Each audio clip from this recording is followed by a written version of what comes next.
So I'm hoping that Rail can really take advantage of that. All right, well, I'm going to start us off in the top right-hand side of Eternal Empire. Our red Zerg from NC Sports is Serral.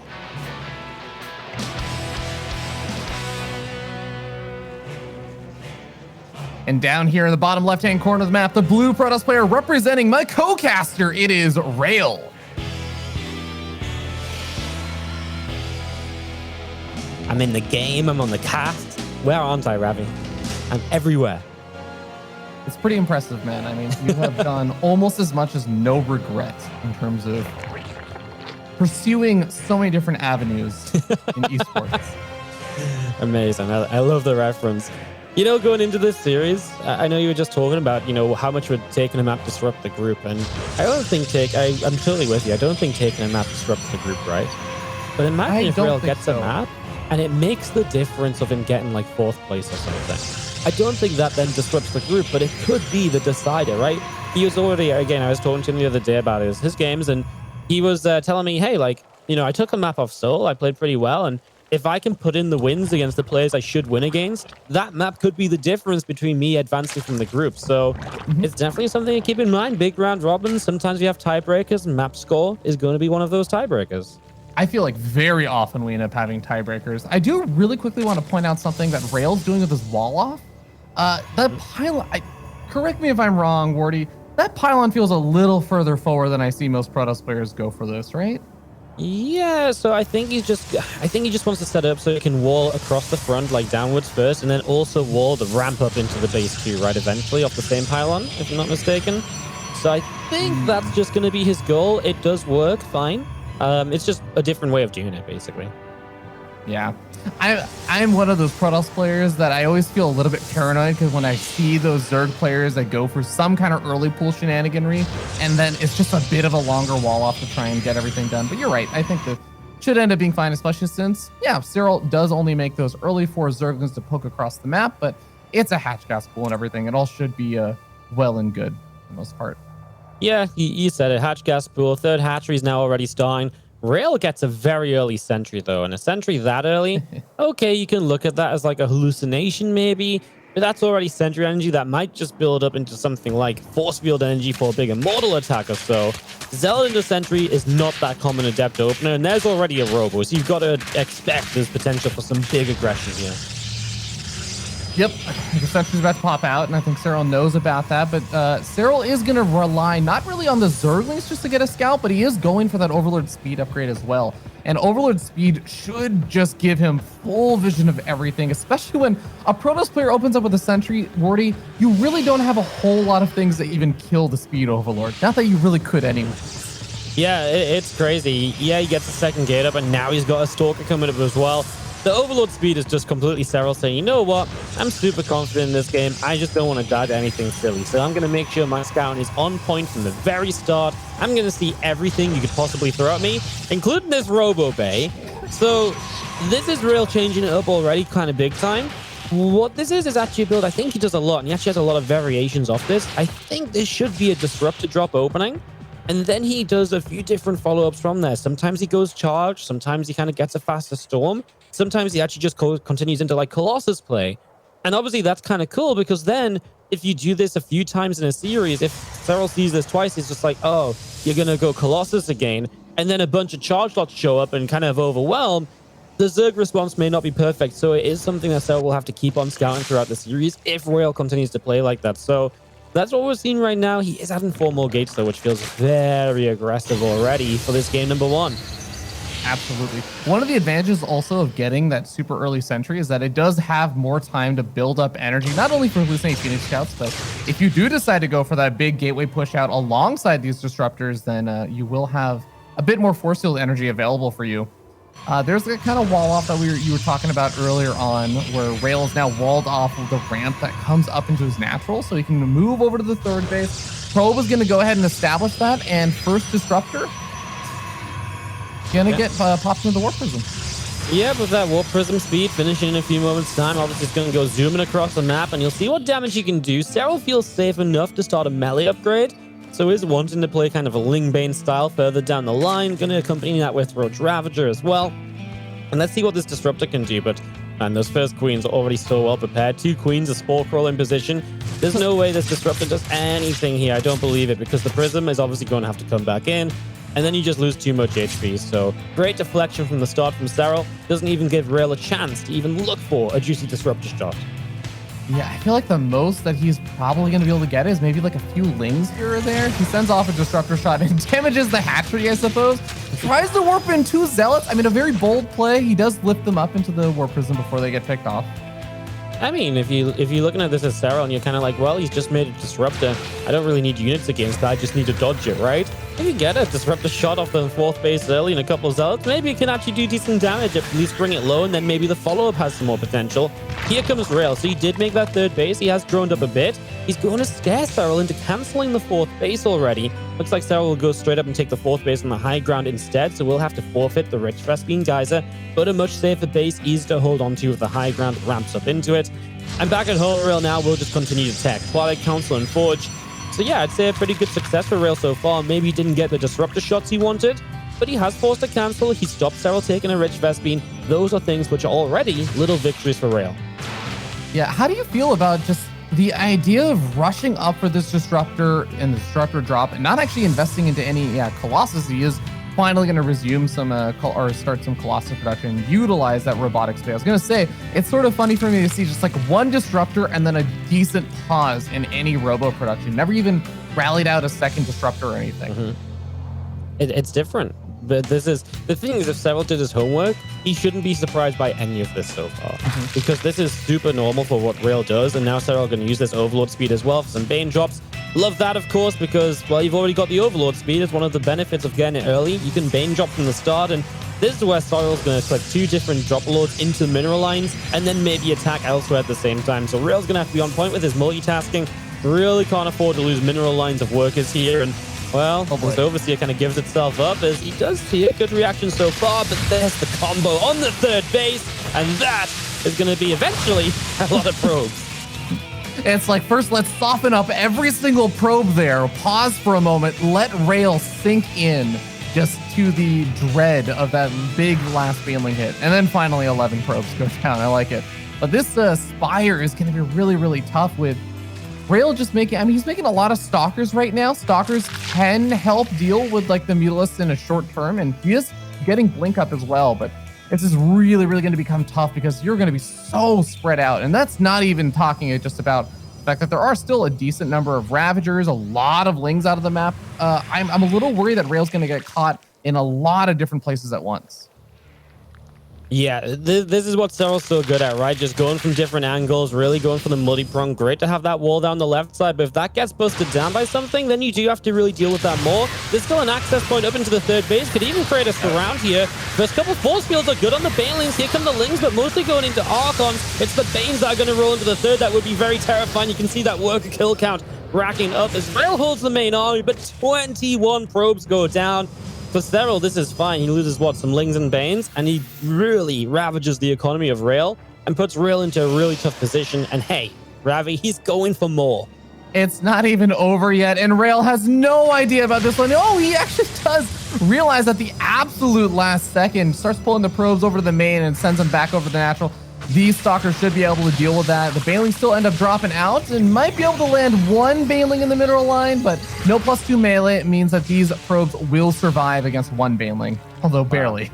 Yeah, for a moment, I actually thought he was going to wait for +2 melee before he set off. I was like, Serral's so good, but no, he didn't. A couple seconds. I mean, if that's what we're disappointed in Serral, it just kind of shows, as always, how great a player he is. If he Cryptus show up, I mean, they were made for the Colossi. They're just going to take down a pylon. I mean, it's a guaranteed kill, right? There you go. Yeah, I mean, it's safe damage, which is definitely going to be annoying here for Rail, but knocking down these rocks does mean that he's going to try and open up the gateways to try and storm through the natural. So much of the army for Rail right now is sitting over at the 4th base. It's desperately trying to make its way over. Force Field comes down to try and prevent Serral from moving into that natural, and he does successfully buy enough time for the rest of the army to start making its way over. Disruptor also going to be able to get a magnificent hit on a ton of the Banelings and those Ravagers. Wow, Rail might just keep pushing forwards a little bit right now. His army supply is up by about 14. I mean, here you go. We've already got Serral moving in for the first fight. Baneling's being tanked by a lot of the Archon. Stalkers in the back. Looking okay for the moment. A couple corrosive vials all landing, though. And those are the sort of connections you can't really eat if you want to keep pushing forwards into this next round of Baneling's ready to go, as they are going to get dead center on this army. And everything is taking so much damage to the point where these Banes, like, we don't even know what to connect on any longer. That, the first set of Banelings did not really go the way that I think Serral wanted, but that second set absolutely decimating Rail, and that's going to cause out a GG. Serral takes the first game, holding off against the kind of strange opening from Rail. Yeah, it's strange opening. It's strange because no other Protoss really opens like this. I wouldn't be surprised if Rail does the same in game 2 with a change-up, basically, on the follow-up. Honestly, off the back of that Disruptor, I kind of wanted to believe a little bit for a few moments, but the Banelings did too much, and there wasn't just the first wave, there was the second wave, right? And that's where it really became too much. And you eat a couple of corrosive vials. Maybe after the first wave of Banes, you just back off. You say, well, hey, I forced him to make a bunch of Banes, use them on my army. He'll have to make another wave of Banes now. And if he has to do that, that's going to slow down any of his furthering tech. So back off, maybe keep my Archons alive, heal them up because they're just shield damage, right? And then he could have, gone back with 3 extra Archons because he ate those corrosive vials, which were the kind of finishing blows. So yeah, maybe Real could have just backed off there, but a bit too eager. At the same time, Serral is on top of the 4th base, killing it too, right? So Serral just Serral. He's everywhere on the map. He's really kind of putting damage all over, different mineral lines, different bases under pressure. Has an answer to the Colossi, has an answer to the main army. Great game from Serral.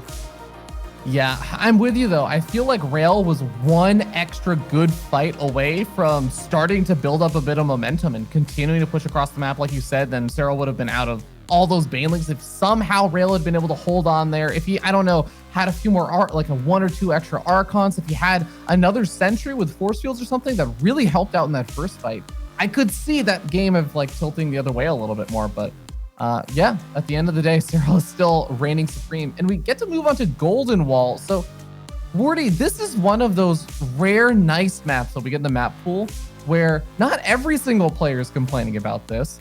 And it's also one of those maps that actually does force you to kind of think about the game in a different way. It forces out different styles. It's the map I hate to play. It's the map I love to watch. Okay, right? You're one of those. You're one of those. But I only hate to play it because I'm this sort of, give me a build order, let me do it again and again. And that's how I'm going to grind my way to improvement, right?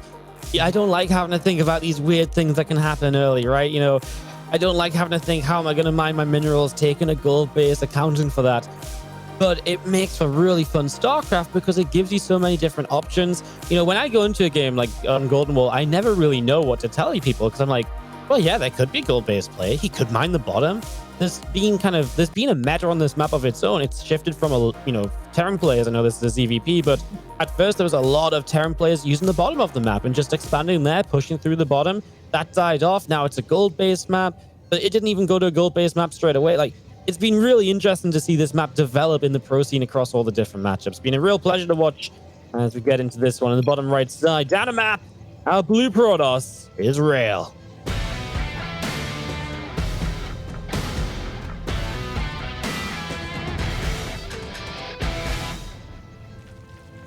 And his opponent down on the bottom left-hand side of the map, our God King, the Red Zerg player, it is Ensis Serral.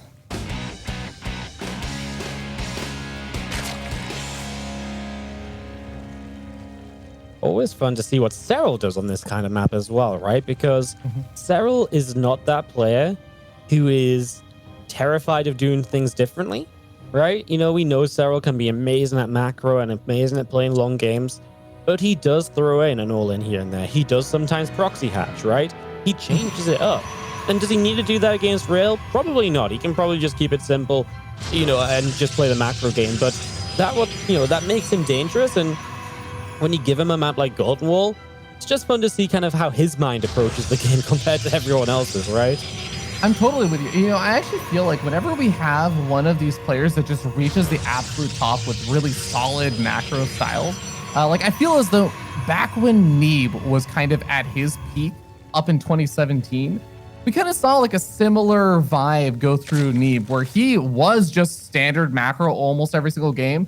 But gradually over time, he was like, maybe I'll start mixing in some all-ins here and there. And you kind of gradually get into that process. I I love seeing that sort of development, and I feel like it really makes every single one of those players even more scary, thinking, oh no, I can't just cut all the corners over here because Serral will try and punish me now, whereas maybe like a year or two ago, he wouldn't have.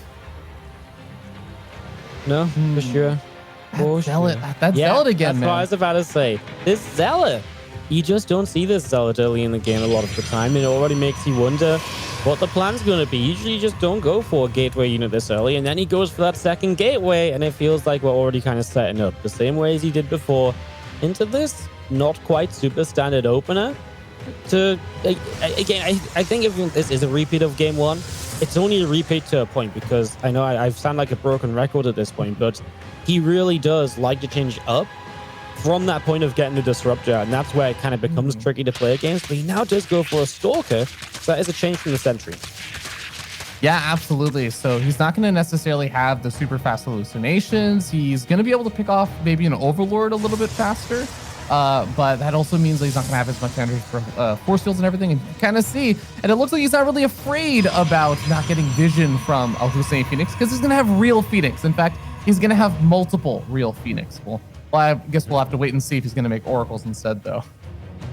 Yeah, that is a possibility, right? And especially because you very rarely go double Stargate at the same time, unless you open one way and then you go double Stargate as the follow-up. I wonder if he keeps both of them as the Overlord scouts in. Obviously, this is just like an immediate scout here for Serral, so he knows exactly what's up. Yeah, I wonder if you keep both of them, if you change your plan at all. It obviously feels kind of rough. You go double Stargate, and every time you go double Stargate, typically you go and stack up the Phoenix, because then when the Phoenix arrive, they're a bit of a surprise. And that's kind of why opening double Stargate right away like this isn't so great, because you don't have a Phoenix out to help deny Overlords. And so Serral is just going to see exactly what's happening. Yep, even comes back in. I love this. You were talking about the fact that he might actually cancel one of the Stargates there, and Serral moves back in just for that exact precise reason. He says, okay, I'm going to confirm, yep, you're actually not only still have both of those Stargates, but you're still making Phoenix out of both of those. So that is really, really going to confirm to Serral exactly what he's up against. And it really gives Serral so many options. You know, if you see this early, you could realistically Nidus, you know, just like Link Queen Nidus, and that probably wins you the game. It says to him here, this time he's just going to say, cool, I'm just going to set up my spores, I'm going to take a melee upgrade, and I'm just going to be on a nice early melee upgrade. I'm going to play Ling Bane, and I'm just going to be able to make a good game out of this, right? If I get a lot of Lings with melee early, it's going to be hard for you to hold your third base. So I love where Serral is going with this. Again, one of many options, though, that he does have, just because of getting the scouting that early.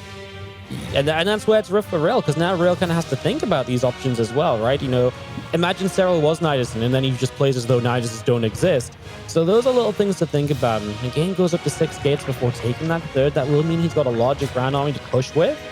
And maybe that will help him hold that third base against a higher count of circlings.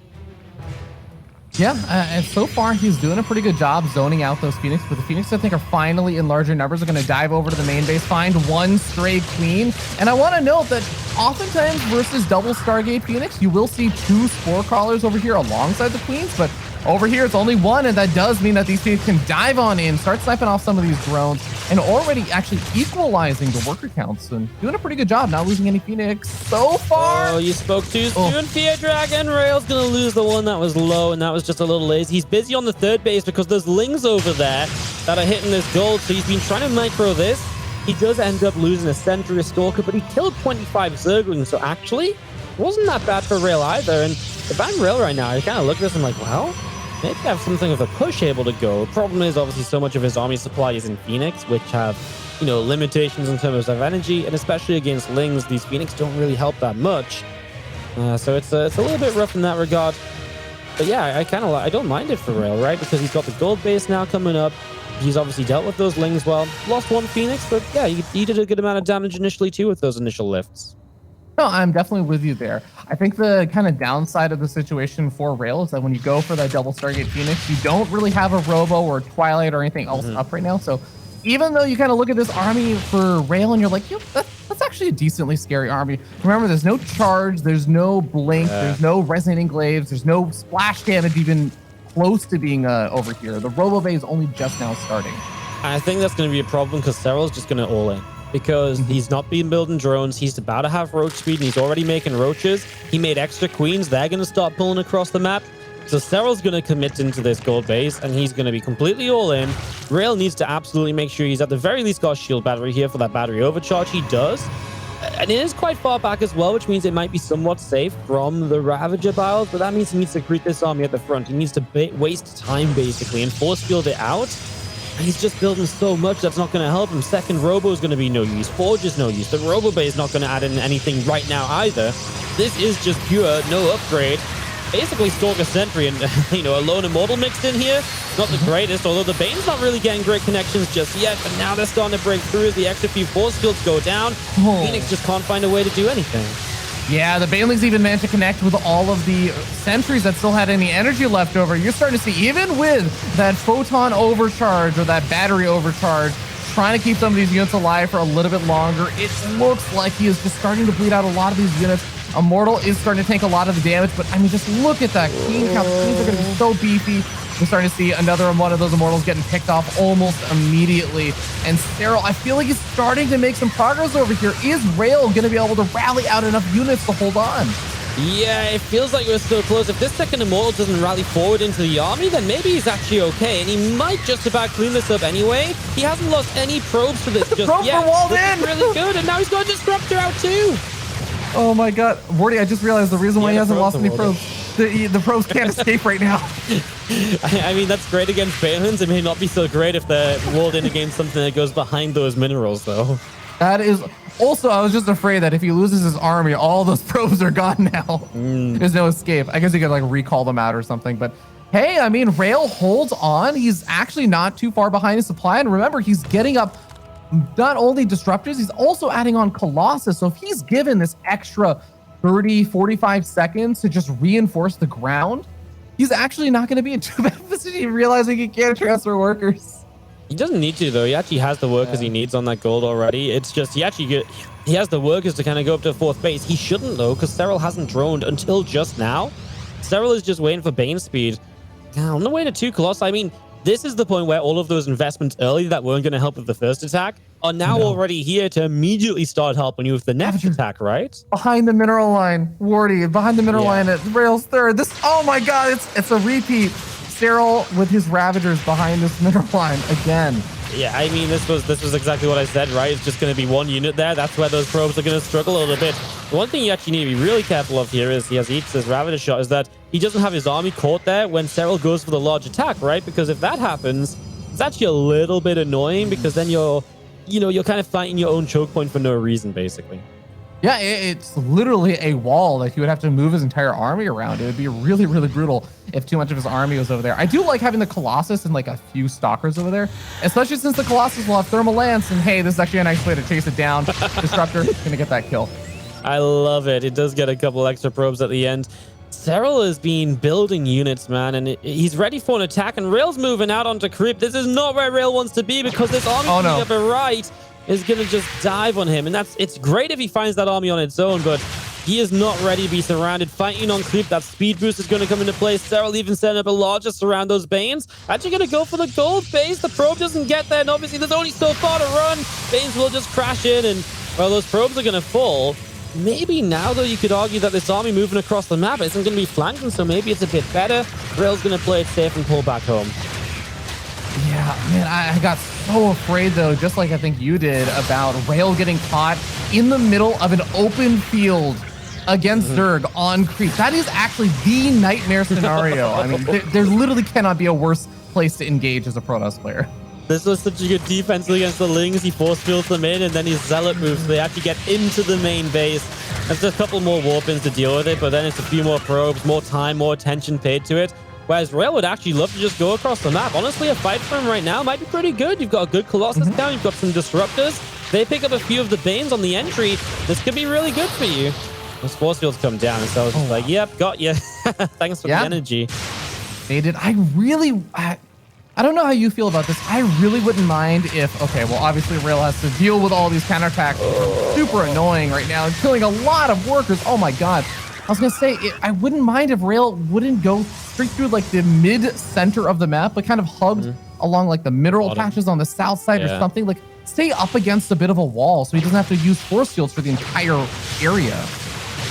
I think it's one of those scenarios where he can't quite believe he's in a position where he should be trying Oh! to fight Serral, you know, as those disruptive shots hit some of the Banes, but too many hits, and that's just going to be Serral coming in. He had a pretty good surround on this army right from the top to bottom, and while the first disruptor was good on some of the Banes, there was just so many more, and this is exactly where hooking the bottom side would have been the right call. All right, well, that is going to be a majority of Rail's army and also a majority of his economy. There's the GG.